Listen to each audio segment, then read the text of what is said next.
Welcome, viewers. My name is Shuaib Muhammad Omar, which I'll be your host today for episode 3 of our series based on our book, Truth Theory. And our study is based on epistemology, theology, and ethics.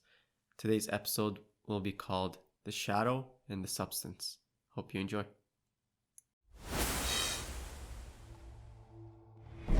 There is a time, and in that time, a space. In this eventual space so far out of nowhere exists something. Something that exists in all the living and does not disappear when life ends. That something is located on a distant place. It is located near you, next to you, within you. Follow me into the recesses of what exists on and in between. The darkness and light in your mind, in your heart, and even in your eyes. Where some say the soul's window lies, drift with us where truth and illusion isn't far. Caught in a deadlock, which will win? Welcome to Truth, Talks, and Theory. Please stand by. I am born, but I do not remember. I am named, but I was not aware. My heart beats, and my mind races. The choices I have left to ponder. Should I sit still and wait for the unknown to catch up? Or should I take the lantern that is sense and explore into the depths of darkness, where there could be an illuminating light and buried treasure? Let us begin with another investigation of truth. And as such, let us take the largest bite we can existentially. Cosmogony, which of course means the study of the origin behind existence, including everything in the universe. Let us start with something we all agree on.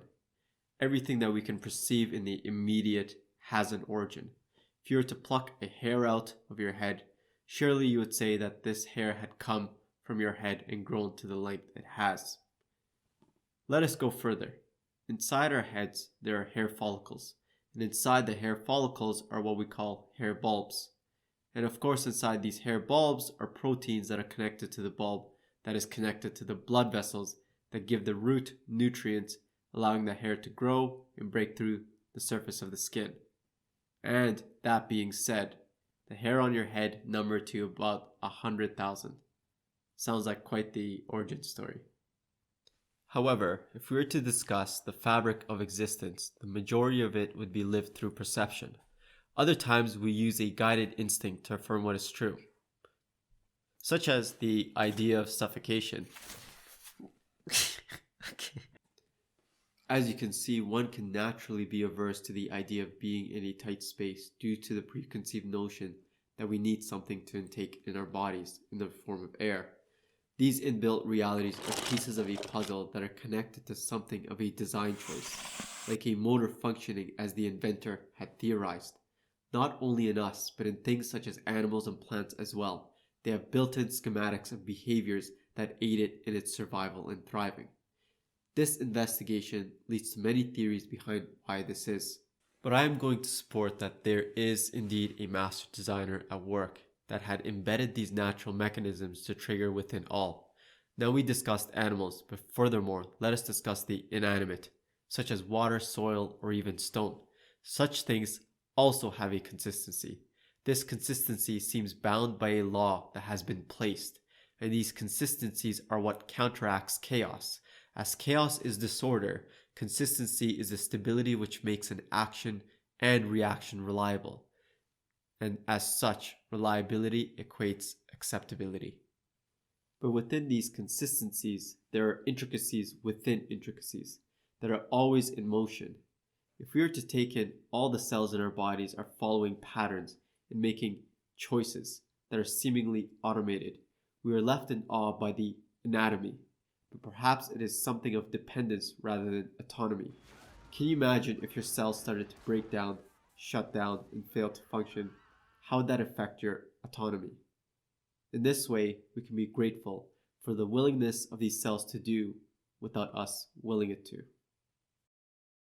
We support the idea that there is a creator, and this creator and designer is more than just that.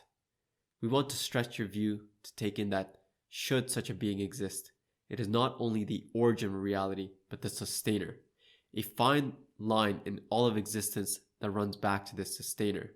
Some would say God is infinite, but infinite is limited, ironically, in its own way. Infinite means continuously running or endless. You can pour more into it by saying it means infinite in all ways. But I want you to take heart into this metaphor. There is a lamp, and in that lamp a flame.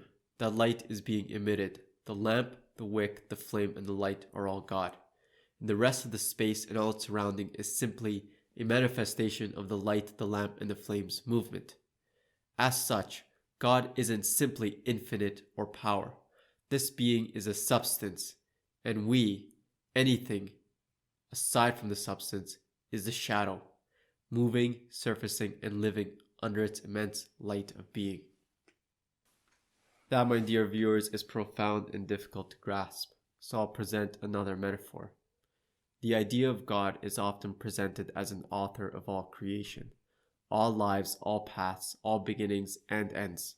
So as such, God is writing something in between fiction and non-fiction, as a writer with the ability to bring life to the work of fiction would.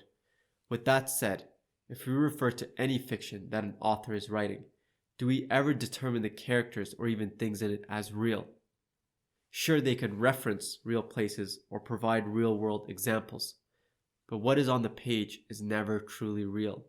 As such, God is the only being that is real, and all else falls under the shadow of his mighty pen.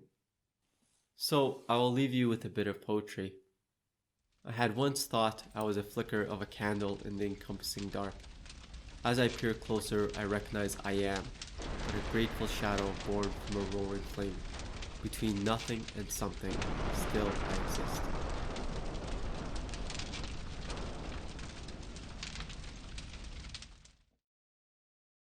To intake in our bodies in the form of air.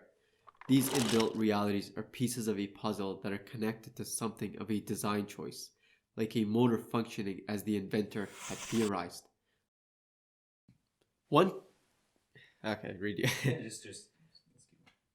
See, one can naturally be averse to the idea of being in a tight space due to the Okay, we gotta redo. That thing's moving super fast too. Okay. Let's delete. Delete.